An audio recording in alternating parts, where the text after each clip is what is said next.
ಜ್ಯೋತಿಷ್ಯ ಶಾಸ್ತ್ರ, ಸಂಖ್ಯಾಶಾಸ್ತ್ರ, ಹಸ್ತ ಭವಿಷ್ಯದ ಮೇಲೆ ನಂಬಿಕೆ ಇಡುವವರ ಸಂಖ್ಯೆ ಸಾಕಷ್ಟಿದೆ. ಹಸ್ತದಲ್ಲಿರುವ ರೇಖೆ ಏನನ್ನು ಹೇಳುತ್ತದೆ ಎಂಬುದನ್ನು ತಿಳಿದುಕೊಳ್ಳುವ ಕುತೂಹಲ ಬಹುತೇಕ ಎಲ್ಲರಿಗೂ ಇರುತ್ತದೆ. ನಮ್ಮ ಹಸ್ತದಲ್ಲಿ ಅನೇಕ ಅಕ್ಷರಗಳಿರುತ್ತವೆ. ಎಕ್ಸ್ ಮತ್ತು ಎಂ ಅಕ್ಷರಗಳು ಅನೇಕರ ಹಸ್ತದಲ್ಲಿ ಕಾಣಬಹುದು.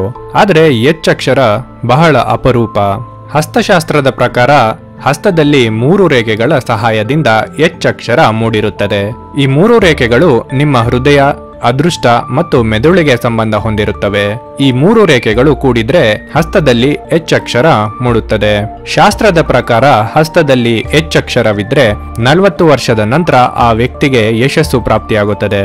ಆ ವ್ಯಕ್ತಿಯ ಜೀವನ 40 ವರ್ಷಗಳ ನಂತರ ಸಂಪೂರ್ಣ ಬದಲಾಗುತ್ತದೆ. ಇದಕ್ಕಿಂತ ಮೊದಲು ಸಾಕಷ್ಟು ಕಷ್ಟ ನಷ್ಟಗಳನ್ನು ಅನುಭವಿಸಿರುವ ವ್ಯಕ್ತಿ ಆ ನಂತರದ ದಿನಗಳಲ್ಲಿ ಸುಖ ಜೀವನ ಕಾಣುತ್ತಾನೆ. ಆದಾಯ ಹೆಚ್ಚಾಗುವ ಜೊತೆ ಆರ್ಥಿಕ ಸ್ಥಿತಿ ಉತ್ತಮವಾಗುತ್ತದೆ. ಸ್ವಭಾವದಲ್ಲಿ ಈ ವ್ಯಕ್ತಿಗಳು ಹೆಚ್ಚು ಭಾವನಾತ್ಮಕವಾಗಿರುತ್ತಾರೆ. ಪೂರ್ವಾಪರ ಆಲೋಚನೆ ಮಾಡದೆ ಬೇರೆಯವರಿಗೆ ಸಹಾಯ ಮಾಡುತ್ತಾರೆ. ನಿಮ್ಮ ಹಸ್ತದಲ್ಲೂ ಈ ಎಚ್ ಅಕ್ಷರ ಇದೆಯೋ ಇಲ್ಲವೋ ಎಂಬುದು ಒಮ್ಮೆ ಪರೀಕ್ಷಿಸಿಕೊಳ್ಳಿ. ನಿಮಗೆ ಈ ಮಾಹಿತಿ ಉಪಯುಕ್ತವೆನಿಸಿದರೆ ದಯವಿಟ್ಟು ಲೈಕ್ ಮಾಡಿ, ಶೇರ್ ಮಾಡಿ ಹಾಗೂ ಹೆಚ್ಚಿನ ಮಾಹಿತಿಗಾಗಿ ನಮ್ಮ ಯೂಟ್ಯೂಬ್ ಚಾನಲ್ ಅನ್ನು ಸಬ್ಸ್ಕ್ರೈಬ್ ಮಾಡಿ. ಧನ್ಯವಾದಗಳು.